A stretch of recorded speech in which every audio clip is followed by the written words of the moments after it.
ભરૂચ નગર સેવા સદનની બજેટલક્ષી ખાસ સામાન્ય સભા પ્રમુખ વિભૂતિબા યાદવની અધ્યક્ષતામાં સભાખંડ ખાતે મળી હતી, જેના પ્રારંભે પાલિકા સભ્ય વિશાલ વસાવાના નિધન બદલ 2 મિનિટનું મૌન પાડી શ્રદ્ધાંજલિ અર્પવામાં આવી હતી। જે બાદ કારોબારી ચેરમેન હિમેન્દ્ર પ્રજાપતિએ વર્ષ 2025-26નું 46.42 કરોડનું પુરાંતવાળું ₹201 કરોડનું બજેટ રજૂ કરી આંકડાકીય માહિતી આપવા સાથે આ વર્ષે વિવિધ ગ્રાન્ટ હેઠળ રંગોપવન, પંડિત ઓમકારનાથ ઠાકુર કલાભવનનું નવીનીકરણ તેમજ રતન તળાવનું બ્યુટિફિકેશન તેમજ ટ્રાફિક સર્કલ અને રોડના નવીનીકરણ જેવી મુખ્ય બાબતો અંગે જણાવી આગામી થોડા જ દિવસોમાં તેની કામગીરી શરૂ કરી દેવામાં આવશે તેવું કહ્યું હતું। તે ઉપરાંત શહેરના પૂર્વ વિસ્તારમાં ફાયર સ્ટેશન પણ આગામી દિવસોમાં કાર્યરત થઈ જશે તેમજ પાલિકાની નવી બિલ્ડિંગ તેમજ અન્ય માટે પણ જોગવાઈ કરાઈ હોવાનું કહ્યું હતું। પ્રમુખ સ્થાનેથી રજૂ થયેલ એક નેશન એક ઇલેક્શનના સમર્થનનો ઠરાવ પણ વિપક્ષી સભ્યોએ વિરોધ કરતા શાસક પક્ષે તેને બહુમતીના જોરે મંજૂરીની મોહર મારી હતી। આવકની બજેટની સભા હતી, તેમાં આવક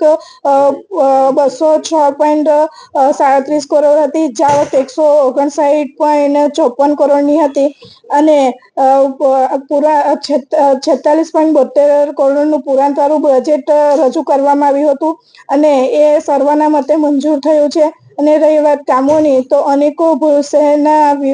વિકાસલક્ષી કામો અમે આ બજેટમાં રજૂ કર્યા હતા અને આજ રોજ એક રાષ્ટ્ર એક ઇલેક્શનનો મુદ્દો અધ્યક્ષ સ્થાનેથી લેવામાં આવ્યો હતો, પણ વિપક્ષે એ મુદ્દો આવકાર્યો ન હતો। એ માટે અમે વોટિંગ કરીને આ મુદ્દાને સમર્થન આપીને આ મુદ્દો અમે ઠરાવમાં લીધો છે। રંગ ઉપવનનું કામ, રતન તળાવનું કામ અને ભરૂચના મુખ્ય માર્ગો,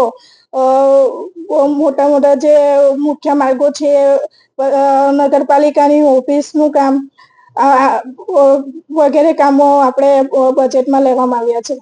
એ મશીન અત્યારે બગડી જવામાં આવ્યા છે એટલે બંધ હાલતમાં છે અને એ મશીન અમે હટાવી પણ લેવાનો પ્રયત્ન કરીએ છીએ। વિપક્ષના નેતા સંસદ અલીએ બજેટને આંકડાકીય માયાજાળ ગણાવી જે વિકાસ કાર્યો રજૂ કરાયા છે તેને આવકાર્યા હતા,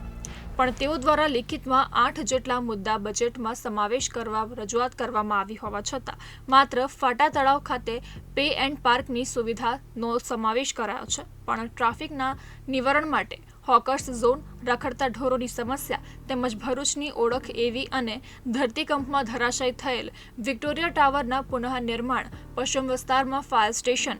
સ્લોટર હાઉસ પુનઃ શરૂ કરવા જેવા મુદ્દાઓનો સમાવેશ કરવામાં આવ્યો નથી, તો તે અંગે વિચાર કરવા કહ્યું હતું કે 8 મુદ્દા ભરૂચને કહી શકાય કે ખાસ ભરૂચની ઓળખ એક અંગબદ્ધ રાખવા તેમજ માળખાકીય સુવિધામાં વધારો કરવા તેમજ ભરૂચ શહેરની ટ્રાફિક જામની સમસ્યા દૂર કરવાના જે 8 મુદ્દા હતા એ 8 મુદ્દાનો સમાવેશ એમને નથી કર્યો, પણ બજેટની મિટિંગમાં અમે આ મુદ્દા ચર્ચામાં લીધા છે। ખાસ કરીને જે હોકર ઝોનનો પ્રશ્ન છે, ભરૂચના અંદર ટ્રાફિક સમસ્યા દિવસે દિવસે વધતી જઈ રહી છે। ભરૂચના તમામ રસ્તાઓ સવારે જોઈએ તો ઓફિસ ટાઈમમાં તેમજ સાંજના સમયે તમામ રસ્તાઓ પર ટ્રાફિક જામ હોય છે।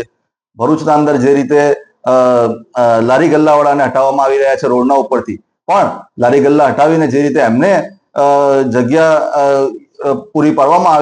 આવી પડે એ રીતે એ લોકો વૈકલ્પિક જગ્યા પૂરી પાડવામાં નગરપાલિકા નિષ્ફળ રહ્યું છે। હોકર ઝોનની જાહેરાતો કરે છે પણ હોકર ઝોન બનાવવામાં નથી આવતા, એટલે ખાસ હોકર ઝોન માટેની અમે માંગણી કરેલી છે। એની સાથે સાથે જે રીતે ભરૂચ નગરપાલિકાની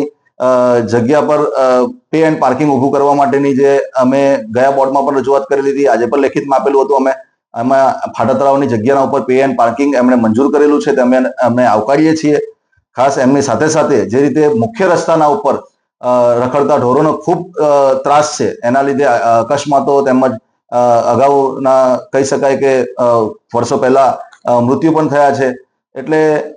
ખાસ અમે પાંજરાપોળ નવું બનાવવા માટે, ઢોરડબ્બો બનાવવા માટે જે કંઈ પણ ભરૂચ શહેરના અંદર ગૌચરની જગ્યા હોય ત્યાં તાત્કાલિક ધોરણે પાંજરાપોળ બનાવવામાં આવે એવી માંગ કરેલી છે। એટલે રંગમંચના કલાકારો માટે પણ આજે જુઓ તો ભરૂચનું પંડિત ઓમકારનાથ હોલ પણ છેલ્લા 6-8 મહિનાથી બંધ છે। ભરૂચના રંગમંચના કલાકારો માટે કોઈ પણ ભરૂચના અંદર ઓડિટોરિયમ હોલ અથવા તો બીજા કોઈ હોલ ઉપલબ્ધ નથી,